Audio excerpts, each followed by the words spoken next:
नमस्कार दोस्तों, तो पाठशाला एकेडमी के ऑनलाइन पोर्टल पे आप सभी का स्वागत है। क्लास 10 मैथ्स का हम पिछली क्लास में डिस्कशन कर रहे थे चैप्टर नंबर 8.1 ट्रिग्नोमेट्री के बारे में। चैप्टर नंबर 8.1 कंप्लीट हो चुका है। आज हम डिस्कशन करेंगे चैप्टर नंबर 8.2 के बारे में। चैप्टर नंबर 8.1 दो पार्टों में हमने कंप्लीट किया, पार्ट 1 एंड पार्ट 2 में। आज हम डिस्कशन करेंगे चैप्टर नंबर 8.2। चैप्टर नंबर 8.2 का डिस्कशन करने से पहले हम कुछ महत्वपूर्ण फार्मूलों के बारे में डिस्कशन कर लेते हैं, जो इस प्रकार से। आइए हम कुछ महत्वपूर्ण फार्मूले देख लें, उसके बाद हम अपनी एक्सरसाइज 8.2 को शुरुआत करते हैं। क्लास 10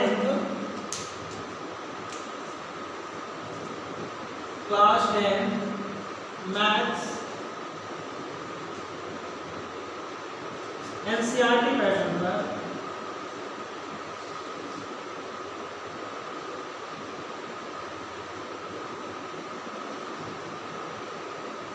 क्लास 10 मैथ का डिस्कशन करेंगे, किसके एनसीईआरटी पैटर्न पर। तो हम एक्सरसाइज डिस्कशन करने से पहले हम कुछ महत्वपूर्ण फार्मूलों के बारे में जान लेते हैं, ठीक है। तो हमें डिस्कशन करना है कुछ महत्वपूर्ण फार्मूलों के बारे में। some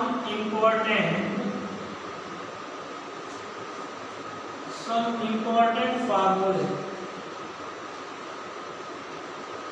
जिसके बारे में हमें डिस्कशन करना है।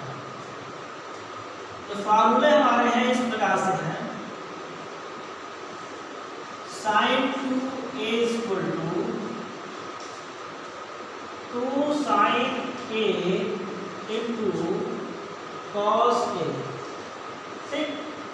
sin 2a equal to 2 sin a into cos a होता है। sin 2a का दूसरा फार्मूला होता है, sin 2a का दूसरा फार्मूला होता है 2 tan a upon 1 plus tan square a।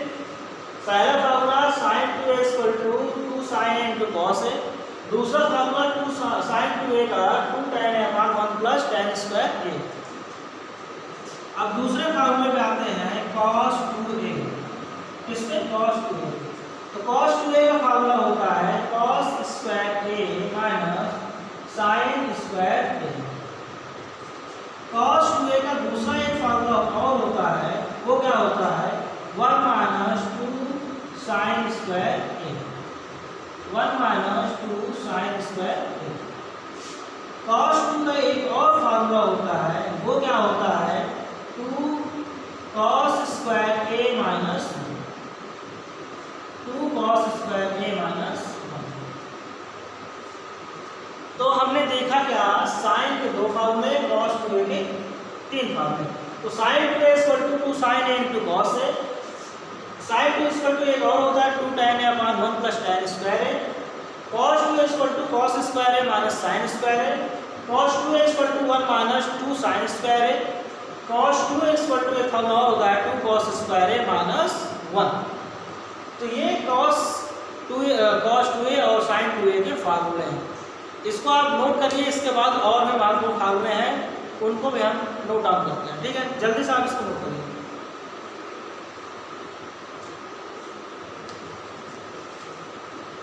Note हो गया होगा, इसको रफ करें। रफ करने के बाद हम अगला फार्मूले के बारे में डिस्कशन करते हैं। देखिए, इस फार्मूले का डिस्कशन करना जो हम अभी डिस्कशन कर रहे हैं, इन फार्मूलों का डिस्कशन करना बहुत ही महत्वपूर्ण है। वो इसलिए है कि आने वाली एक्सरसाइज में हम इसका प्रयोग करेंगे। तो हमने 2 फार्मूले का डिस्कशन किया, तीसरा फार्मूला हमारा है tan 2a। कौन सा फार्मूला? tan 2a। वो फार्मूला ये है 2 tan a upon 1 minus tan square a। शायद ऊपर कम दिख रहा होगा, तो हम इसको थोड़ा सा नीचे लिखते हैं।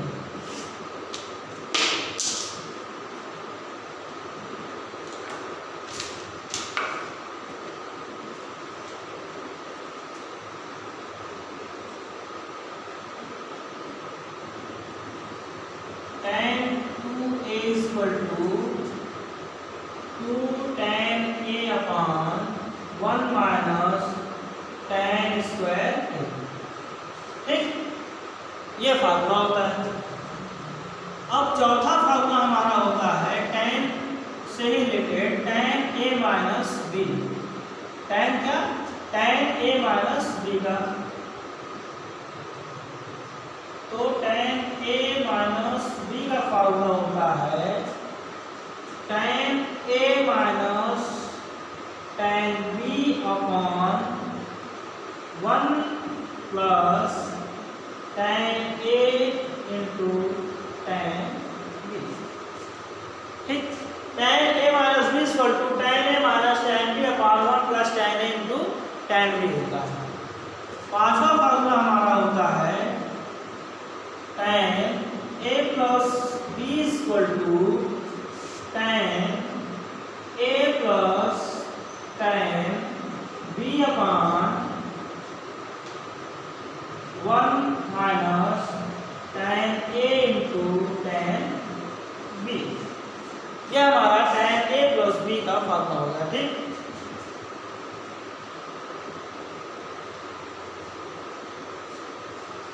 तो हमारे फार्मूले हो गए 5 फार्मूले। छठे फार्मूले के बारे में हम पढ़ते हैं। छठा फार्मूला हमारा है, मार्कर नहीं बनाना।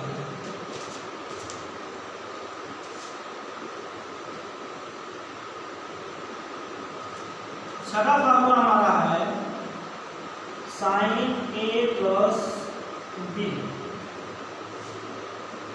छठा फार्मूला हमारा क्या है? sin a plus b। sin a plus b equal to होता है sin a into cos b plus cos a into sin b। ये हमारा sin a प्लस b का फार्मूला होता है sin a into cos b plus cos a into sin b। सातवां हमारा formula है sin a minus b equal to sin a into cos b minus cos a into sin b। नहीं दिख रहा है, किसको आप नोट कर लीजिएगा। आप यहाँ पे नोट करिए sin a plus b equal to sin a cos b plus cos a sin b। मैं इसको रब करता हूँ, आप लोग इसको नोट कर लिए होंगे। मैं इसको रब कर रहा हूँ। आगे का हम देखते हैं फार्मूले। 2 फार्मूले और हैं, आप उसके बारे में आप देखें। 2 से 3 फार्मूले और चेंज करते हैं, उसके बारे में डिस्कशन करेंगे। ठीक, जो बच्चे इस फार्मूले को नोट नहीं कर पाए हैं, वीडियो बीच में रोक के नोट जरूर कर लेंगे। बहुत इंपॉर्टेंट फार्मूले, आप इसको याद करें। जरूरी है ये फार्मूले आपको याद होने चाहिए, क्योंकि बहुत ही इंपॉर्टेंट फार्मूले हैं। फार्मूला 7 ये कह रहा है sin a minus b equal to sin a into cos b minus cos a into sin b। आठवां फार्मूला हमारा है cos a minus b equal to cos a into cos b plus sin a into sin b। नौवां formula हमारा है cos a plus b equal to cos a cos b minus sin a sin b। ये आपके 9 फार्मूले हैं, आप इसको note कर लीजिए। बहुत ही महत्वपूर्ण और इम्पोर्टेंट फार्मूले हैं, जिनकी हमें एक्सरसाइज में जरूरत पड़ेगी। देखिए फार्मूले सीधा सीधा लिखे हुए हैं, इसलिए क्योंकि इसका हम डेरिवेशन करा सकते हैं। ये फार्मूले cos a plus b equal to cos a cos b minus sin a sin b क्यों हुआ, कैसे हुआ, आप इसका डेरिवेशन कर सकते हैं। बट आपने क्लास 10 में डेरिवेशन की आवश्यकता नहीं है, इसलिए यहाँ पे आप केवल फार्मूले सीधा लिखिए और इसको याद कर लीजिए। ये इंपॉर्टेंट फार्मूले हैं, आप ये 9 फार्मूले आप याद करेंगे, क्योंकि आने वाली एक्सरसाइज में इसकी आवश्यकता पड़ेगी। और कैसे पड़ेगी मैं इसको बताऊँगा। नोट हो गया होगा, बहुत जल्दी आप नोट करिए, तुरंत। जहाँ तक नोट हो गया होगा, नहीं नोट हुआ तो आप वीडियो को बीच में रोक कर नोट कर सकते हैं। ठीक है। आइए हम अब आते हैं अपने सीधा एक्सरसाइज 8.2 पे।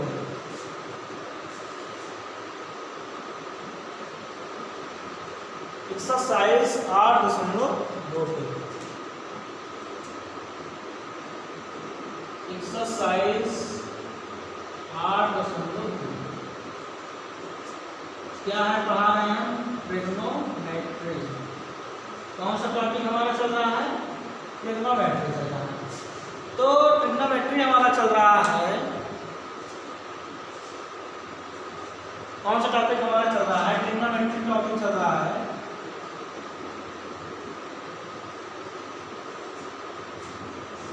एक्सरसाइज 8.1 ये हमारा टॉपिक चलता है, ठीक।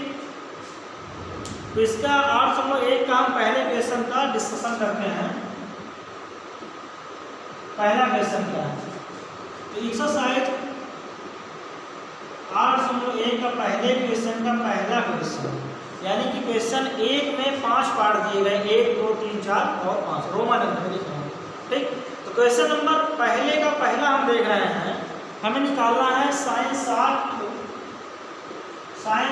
Degree into cos 60 degree, sine 60 degree into cos 30 degree plus cos 60 degree into sine 30 degree. इसका हमें मान निकालना है, किसका, sine 60 degree into sine 30 degree plus cos 60 degree into sine 30 degree का हमें मान निकालना है।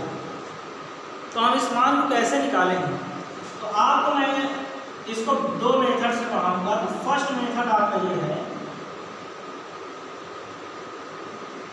इसको हम 2 मेथड से पढ़ेंगे। पहले मेथड से इसको सॉल्व करते हैं, फिर इसको दूसरे मेथड से सॉल्व करेंगे, ठीक। मैंने आपको पिछली क्लासेस में जब ट्रिग्नोमेट्री पढ़ाना शुरू किया था, पहली क्लास आप जब डिस्कशन कर रहे थे, तब उसमें मैंने आपको साइन 60 अंश का मान निकालना, 30 अंश का मान निकालना, कॉस का, कॉस 60 का, साइन 30 का एक चार्ट बनवाया था। जो मैंने ट्रिग्नोमेट्री चार्ट आपको बनवाया था ना, theta 0 degree, 30 degree, 45 degree, 60 degree और 90 डिग्री। फिर यहाँ पर हमने लिखा था साइन, कॉस, टैन, सेक, कॉसेक ना। फिर उसके बाद हमने ऐसा कुछ लाइन्स खींचा, फिर हमने चार्ट प्रिपेयर किया था जिसमें हम साइन, कॉस, टैन सब की वैल्यू साइन 30, 0, 60, 45, 90 डिग्री का हमने मान निकाला था, ऐसा हमने सीखा था। तो उसी मान को हम यहाँ पे आज रखेंगे, तो हम इसका मान निकालेंगे, ठीक। आइए, मैं उम्मीद करता हूँ आप सभी को जो मैंने चार्ट बनवाया था वो सारे मान आपको याद होंगे। मैं आपसे उम्मीद करता हूँ, आप एक अच्छे स्टूडेंट हैं, इसलिए मैं आपसे उम्मीद करता हूँ। आपको पता होना चाहिए साइन 60 अंश का मान क्या होता है, साइन 60 अंश का मान क्या होता है, √3/2।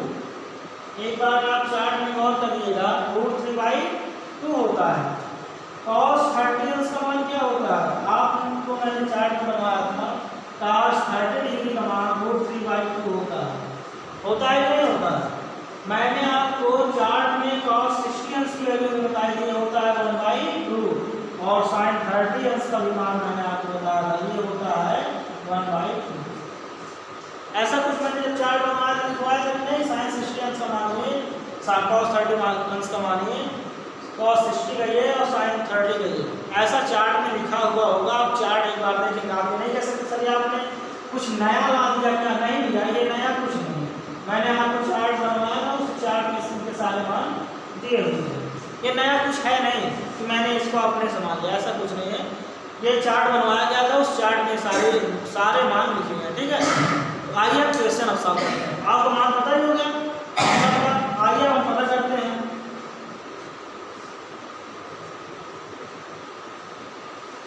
पहले मेथड से हम देखते हैं, साइन 60 अंश का मान हमने क्या लिखा, √3/2। तो साइन 60 अंश के स्थान में हमने लिखा √3/2। इन दोनों के बीच पूरे का चिन्ह है, लगा दिया पूरे का चिन्ह। cos 30 अंश का हमने मान निकाला, कितना है, √3/2। चार्ट में आप देखिए √3/2 लिख दिया, cos 30 अपना के बराबर √3/2 लिखा, साइन 60 क्या वैल्यू हमने लिखा √3/2, प्लस का चिन्ह है हमने प्लस ले लिया। और उसके बाद cos 60 अंश का मान, cos 60 अंश का मान 1/2 होगा, हमने 1/2 लिख लिया। cos 60 और sin 30 के बीच में गुणे का चिन्ह है तो हमने गुणे का चिन्ह लगा दिया, और sin 30 अंश का मान हमें पता है 1/2 होता है। होता है कि नहीं होता? समझ में आया? ये सारी चीजें ना आप देख रहे हो सर, ये ऐसा लिखा हुआ है, ये ऐसे कैसे लिख दिया? समझ में आया? नहीं समझ में आया तो आइए फिर से देखते हैं। sin 60 अंश का मान √3/2 होता है, ये हमने चार्ट में पढ़ा है। तो sin 60 अंश का मान कितना होगा? √3/2। cos 30 अंश का मान √3/2 होता है, ये भी हम चार्ट में देख चुके हैं। तो cos 30 के नीचे हमने लिख दिया √3/2, और sin 60 और cos 30 के बीच में इंटू का चिन्ह है जो दिख नहीं रहा है। जब दो संख्याएं अगर ऐसे लिखी हो a और b, इसका मतलब होता है a × b, ये लिखा हुआ होगा, ये यहाँ पे है, और इसका मतलब होगा इन दोनों के बीच में गुणे का चिन्ह है, हमने गुणे का चिन्ह लगाया, और cos 30 अंश की वैल्यू होता है √3/2। उसके बाद प्लस का चिन्ह का हमने प्लस उतार लिया। cos 60 अंश का मान मैंने चार्ट में बताया था 1/2 होता है, तो cos 60 अंश के जगह पर हमने लिख दिया 1/2। गुणे का चिन्ह था, गुणे का चिन्ह लगाया। sin 30 अंश का मान हमें पता है 1/2, ये भी चार्ट में बताया गया था, तो sin 30 का स्थान पे हमने लिया 1/2। अब समझ में आया? अब आप इसको सीधा सीधा गुणा कर लीजिए, √3 का √3 से, 2 का 2 से, ठीक? यहाँ पे 1 से 1 का और 2 का 2 से गुणा करिए। √3 का √3 करेंगे, √3 × √3 अपान 2 × 2 का गुणा करेंगे, 2 × 2 प्लस 1 का 1 से 1 × 1 अपान 2 × 2। ऐसा कुछ होगा? ऐसा कुछ होगा ना? बिल्कुल होगा। अब आपको पता होगा जब दो रूट को गुणा करते हैं ना, √3 इधर आप देखिए, √3 और √3 का जब हम गुणा करते हैं तो ये एक रूट हो जाता है, 3 का 3 से गुणा, 3 × 9, √9 हो गया। आपको पता होना चाहिए √9 की वैल्यू क्या होती है? 3।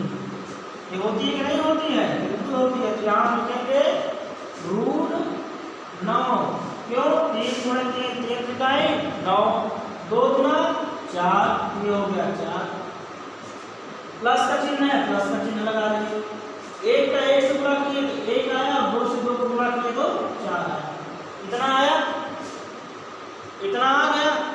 अब इसके बाद इसको फिर से सॉल्व करते हैं। अब यहाँ पे आप देख रहे हैं √9 का मतलब होता है 3, क्योंकि √9 को हम लिख सकते हैं, √9 लिख सकते हैं √3 × 3, और 3 का 2 जोड़ा बना, इसके मतलब 1 3 बाहर आ गया, तो कितना हो गया? √9 मतलब 3।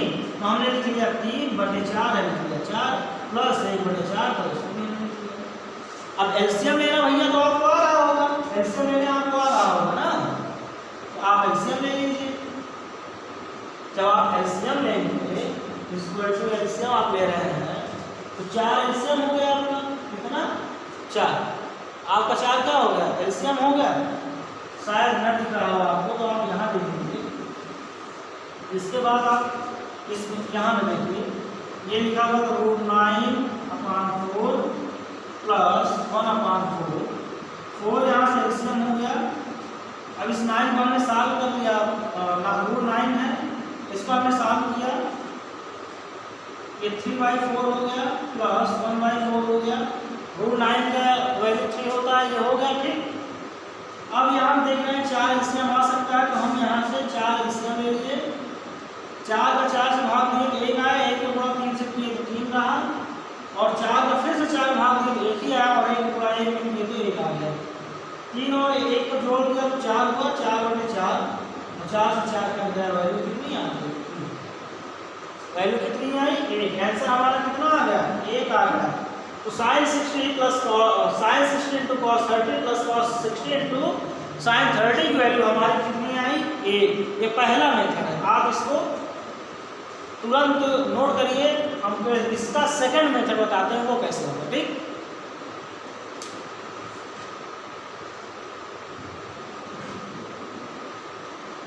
नोट हो गया होगा, आप इसको नोट कर लीजिएगा वीडियो के बीच में रोक के।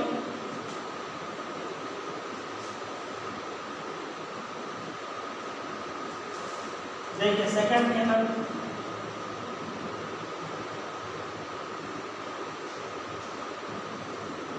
आपको मैंने पढ़ाया, देखिए साइन 60 cos 30 cos 60 sin 30। मैंने आपको अभी ये फॉर्मूला बताया, sine a plus b equal to होता है sine a cos b plus cos a sin b। ऐसा कुछ आपको दिख रहा है, देखिए cos 60 sin 30, cos 60 sin 30 यानी sin 30 cos 60, cos sin 60 cos 30 cos 60 sin 30 है। यहाँ पे a है तो यहाँ a है, फिर cos b है, फिर cos a है, फिर sin b है।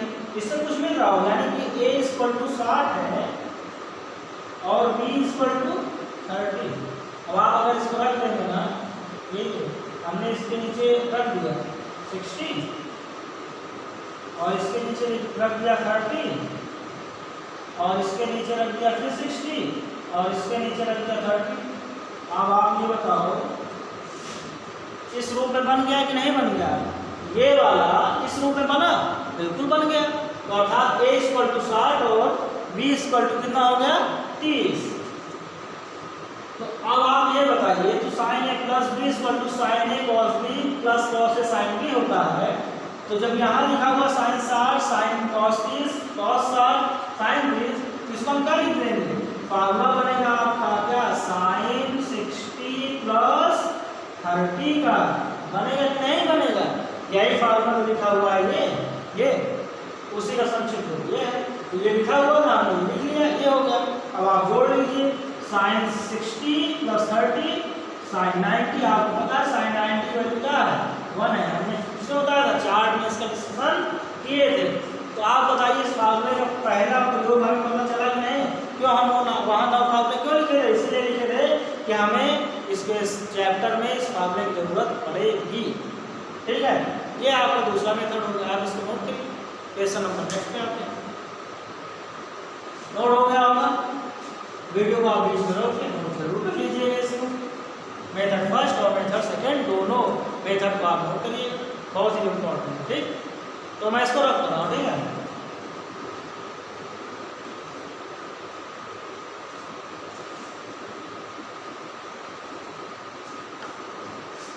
अभी क्वेश्चन एक ही चल रहा है, क्वेश्चन एक का दूसरा क्वेश्चन है।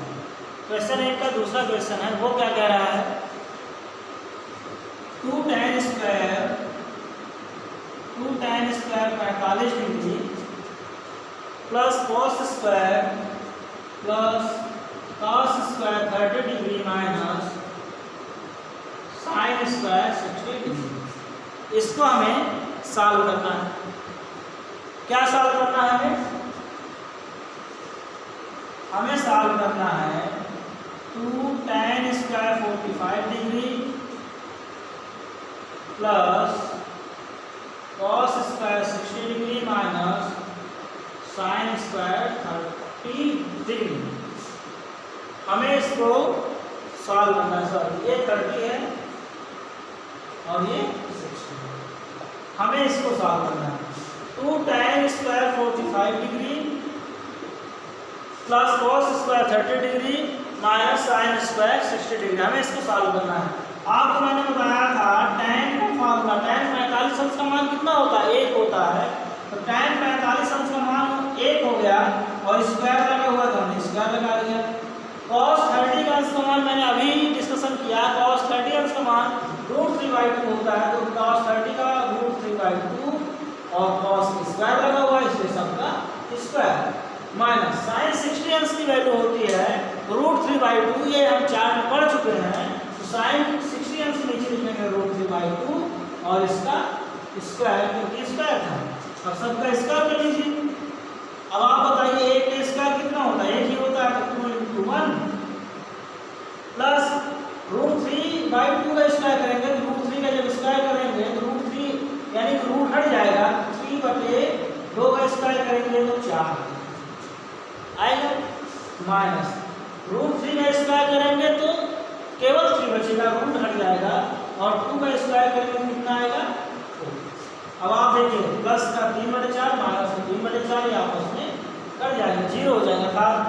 एक में से घट गया 0, उसका मतलब ये है 3/4 माइनस 3/4, मतलब 3/4 से 3/4 चला गया, कितना बचा 0, और हाथ कितना 2 से गुणा करेंगे 1 में 2 आएगा, इधर हो गया 0, तो आंसर कितना हमारा आ गया। क्वेश्चन नंबर पहले का दूसरे का आंसर कितना हो गया 2। इसको आप नोट करिए।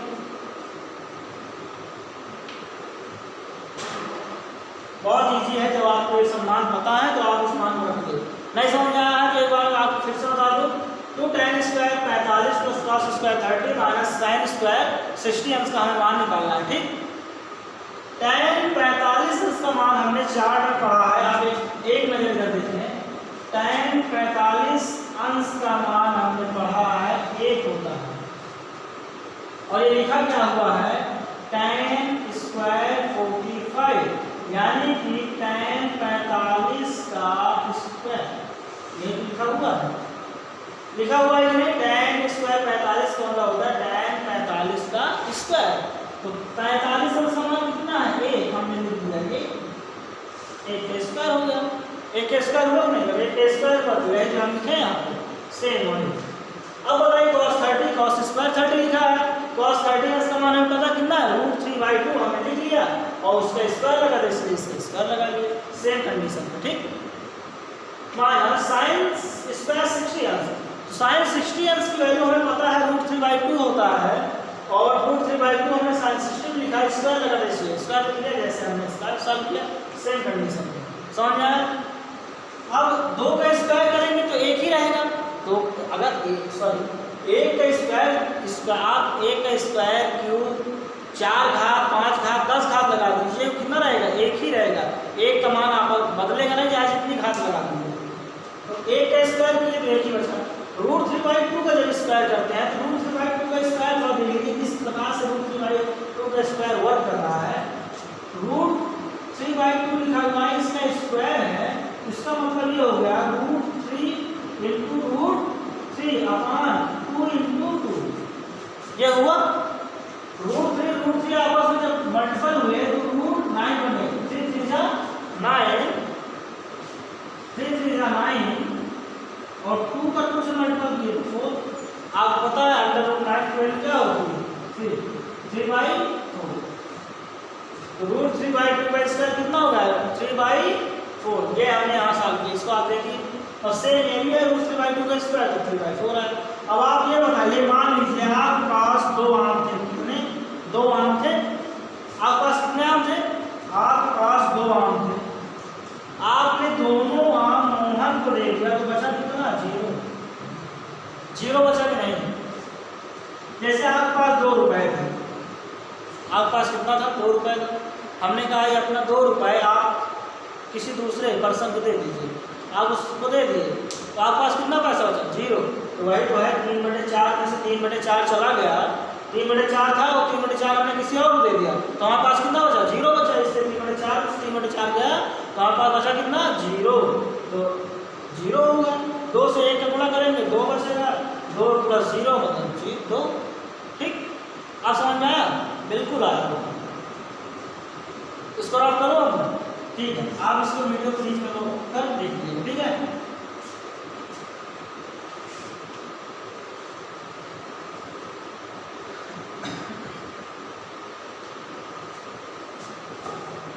क्वेश्चन नंबर पहले का तीसरा डिस्कशन हम करेंगे। क्वेश्चन नंबर पहले का तीसरा कह रहा है cos 45/sec 30 plus cosec 30, cos 45 degree upon sec 30 degree plus cosec 30 degree, इसकी वैल्यू हमें निकालनी है।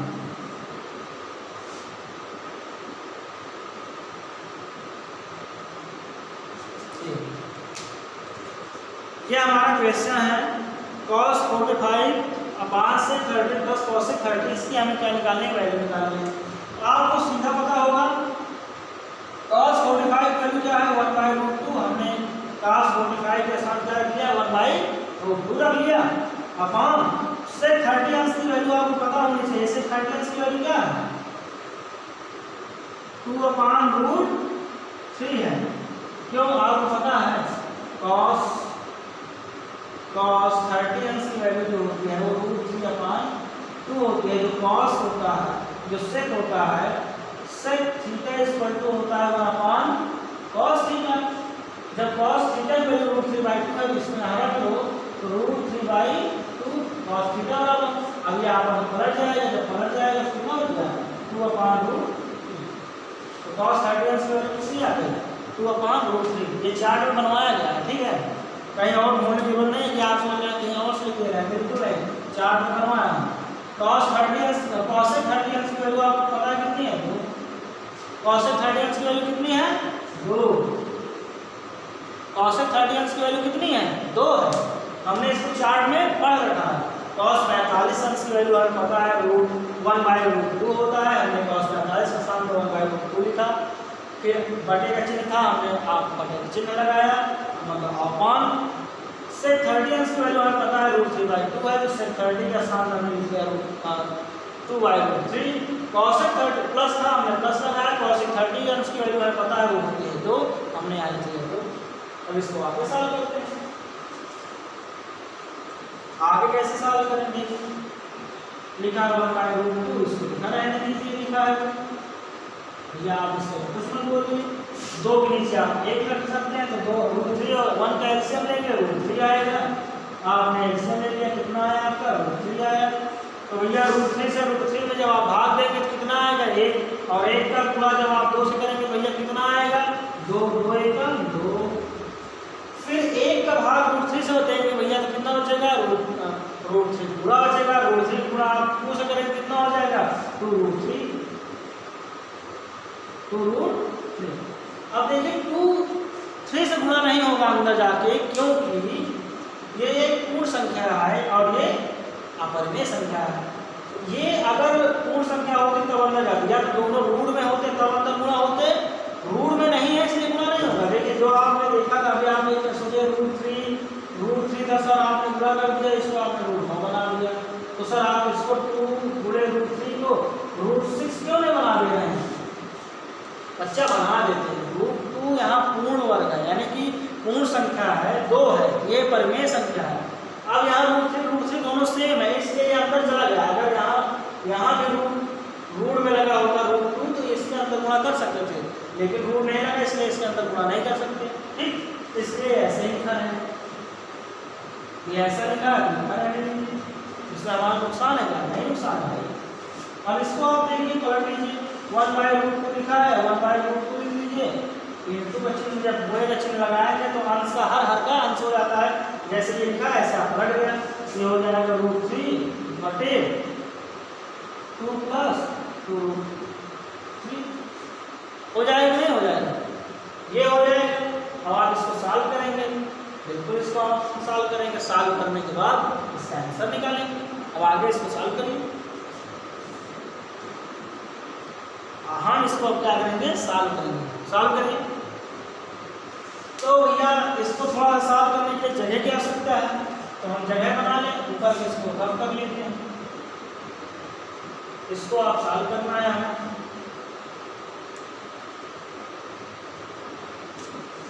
देखिए √3 का 1 से गुणा करेंगे तो √3 हो जाएगा, कितना हो जाएगा √3 हो जाएगा बटे √2 का 2 से गुणा करेंगे 2 हो जाएगा प्लस, अब 2√3 का √2 से गुणा करेंगे तो ये हो जाएगा √2√6। आप बोले अब 6 कैसे आएगा, हम 2 × 2 3 करें, अब इसका गुणा करेंगे ये हो जाएगा 2 से 2 का गुणा करें ये रूट है, रूट अगर इसका हम गुणा करेंगे तो ऐसे ही रहेगा। अब ये गुणा और ये रूट वाले आपस में गुणा होंगे, ये रूट वाले ही गुणा करेंगे तो ये आपस में कितना हो जाएगा √6 हो जाएगा। मैं अभी जो बता रहा था एग्जाम्पल सेम वही है, ये हो जाएगा √6, वही हमने यहाँ लिखा, ठीक है।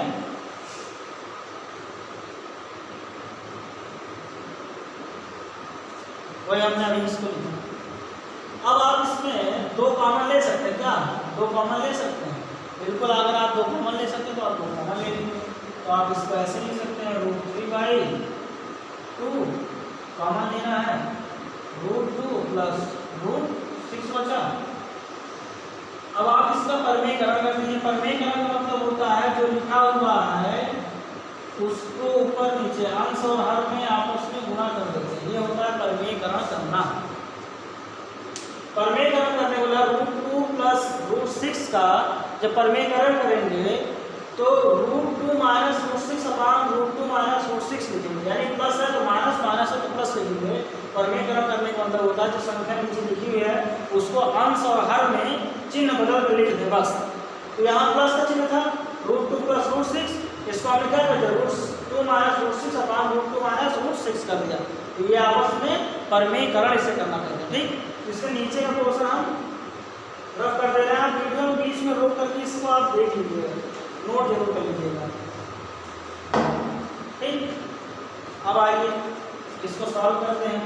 अब इसका गुणा इसमें करते हैं, √3 का गुणा √2 में करते हैं। √3 का गुणा जब √2 में करेंगे तो 3 × 2 6 हो जाएगा। ये हो जाएगा √6 माइनस √3 का √6 में करेंगे तो हो जाएगा √18 अपॉन इसका गुणा इसमें हमें करना। देखिए √2 प्लस √6 अपान इंटू √2 माइनस √6। √6 तो निकलेगा नहीं। √18 को हम ये लिख सकते हैं, इधर देखिएगा √18 को हम क्या लिख सकते हैं, याद देखिए √18 को हम लिख सकते हैं 9 × 2। 9 × 2 लिख सकते हैं। जब 9 × 2 लिखेंगे 9 का मतलब होता है 3 का जोड़ा बन जाएगा, अर्थात 3 × 3 × 2 और 3 का एक जोड़ा बना तो 3 एक बाहर आ गया तो बचा क्या अंदर 3√2, यानी √2 बचा रह जाएगा, 3 बाहर आएगा 3√2, अर्थात 18 को हम लिख सकते हैं 3√2 अपॉन 2 ये लिखा हुआ है, इसको आप लिख लीजिए। अब इस 2 का गुणा आप इस 2 से करेंगे तो √2 का गुणा √2 से करेंगे तो √4, 2 × 2 = 4। अब इस √2 गुणा √ आप 6 करें, इससे करिए √6 से करिए तो ये माइनस है, ये प्लस है, प्लस माइनस माइनस √2 गुणा √6 से करेंगे तो √12 हो जाएगा, 6 × 12 हो जाएगा। अब ये प्लस का है, प्लस √6 से गुणा √2 से करेंगे तो वही 6 × 12 प्लस का 12 हो जाएगा, प्लस है। उसके बाद √6 गुणा √6 से करेंगे, माइनस का है प्लस का है तो प्लस माइनस माइनस माइनस लिखा। √6 का √6 से करिए तो √6 गुणे √6 अर्थात 6 × 6 = 36, √36 कितना √36। क्या आपको समझ में आया? देखिए परमेयकरण किया, √2 प्लस √6 का हमने परमेयकरण किया, √2 माइनस √6 अपान √2 माइनस √6 से हमने आपस में क्या किया, इसको गुणा किया। परमेयकरण करने का मतलब होता है कि जो संख्या है उसको अंश और हर में गुणा कर दीजिए उतनी संख्या से, लेकिन चिन्ह बदल कर, प्लस का था तो हमने माइनस कर दिया और अंश और हर में गुणा कर दिया। ठीक, अब जब हमने किया √3 का गुणा √2 में करेंगे तो √6 हो जाएगा। ठीक, √3 × √2 3 × 6 √6। फिर अगर हम 6 का गुणा √3 से करेंगे तो √3 × √6 6 × 18 तो 18 हो गया माइनस का, क्योंकि माइनस था। उसके बाद ये बचा हुआ देखिए, अब इसका गुणा करना, 2 का हम लिख लिया, √2 प्लस √6 हमने ऐसे लिखा, √2 माइनस √6 हमने ऐसे लिख लिया। अब इसका हम गुणा करके लिखते हैं। √18 को हमने ये समझाया कि √18 को हम 9 × 2 लिख सकते थे, 9 को हम लिख सकते हैं 3 × 3, तो हमने 3 × 3 × 2 लिखा। 3 का एक जोड़ा बना, एक 3 बाहर आ गया, 3√2 बचा तो हमने लिख दिया 3√2। 6 का जोड़ा कुछ बनेगा इसलिए √6 को हम वैसे ही लिखा रहने देंगे। ठीक, अब गुणा करते हैं। देखिए 2 का ऐसा था तो हमने ऐसे ही लिख लिया। √2 का गुणा √2 में करेंगे तो √2 गुणे √2 2 × 4 अंडर कितना हो गया 4 हो गया। अब √2 का गुणा 6 से करेंगे, देखिए √2 प्लस में √6 जो है माइनस में, 6 × 12 अंडर √12 तो होगा, लेकिन चिन्ह क्या होगा माइनस, क्योंकि आपको पता होना चाहिए प्लस और माइनस जब आपस में गुणा होते हैं तो माइनस लिखा जाता है, और प्लस प्लस गुणा होते हैं तो प्लस लिखा जाता है, माइनस माइनस गुणा होते हैं माइनस माइनस प्लस। ठीक, जब प्लस माइनस गुणा होंगे तो माइनस लिखा जाएगा, तो इसमें एक प्लस था एक माइनस था इसलिए माइनस लगा। अब √6 का गुणा √2 से करेंगे तो 6 × 12 6 × 12 √12 लिखिए, ये दोनों प्लस में थे इसलिए प्लस में रहने देंगे। फिर √6 से गुणा √6 से करेंगे तो 6 × 36 अंडर रूट 36 तो लिखा, लेकिन अब चिन्ह लगाने वाली बात है तो प्लस ये रूट 6 एक प्लस में माइनस में, तो दो प्लस और माइनस मिलके माइनस हो गया तो रूट 36 लिख दो। ठीक, 12 और 12 कैंसिल हो गया, रूट 12 कैंसिल हो गया, एक प्लस में एक माइनस में, क्योंकि हमारे पास 12 रुपये था, हमने किसी को दे दिया, हमारे पास कितना 0 रुपये तो कैंसिल हो गया। इसको आप देखिए क्या हो गया, under root 6 minus 3 under root 2 upon 2 root 4 का लिख सकते हैं 2, क्योंकि 4 का स्क्वायर रूट कितना होता है 2 होता है, और 36 का स्क्वायर रूट कितना होता है 8 होता है, 36 का स्क्वायर रूट 6 होता है। तो हम इसमें गुणा करेंगे 36 हो गया। आइए अब under root 6 minus 3 under root 2 upon 6 में से हो गया 4 माइनस का 4। देखिए क्यों, 2 में से 6 तो घटेगा नहीं, 6 में से हमें 2 घटाना पड़ेगा, 6 में से 2 घटाया 4 आया। और देखिए बड़े चिन्ह का हमें ऐसा चिन्ह जो लगता है बड़ी वाली संख्या लगता है, बड़ी वाली संख्या का चिन्ह क्या माइनस है, बड़ी वाली संख्या का चिन्ह क्या है माइनस है, इसलिए हमने माइनस का चिन्ह लगाया, माइनस 4 से 2 गुणा कर लीजिए माइनस 8 हो जाएगा। ये हमने लिखा root 6 minus 3/3 under root 2 upon minus का 8। ये हमारा आंसर हो गया। हमारे आंसर में 8 में आ रहा होगा, ये प्लस में होगा, ये माइनस में होगा, बाकी हमारा आंसर है। ठीक, ये हमारा आंसर होगा।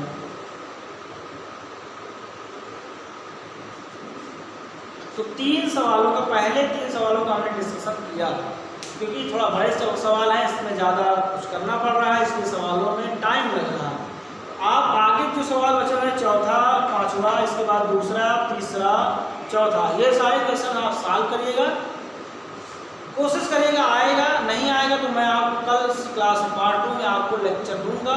ठीक है, पार्ट 2 में हम आगे का सवाल सॉल्व करेंगे। आज यहीं तक। ठीक है, धन्यवाद क्लास।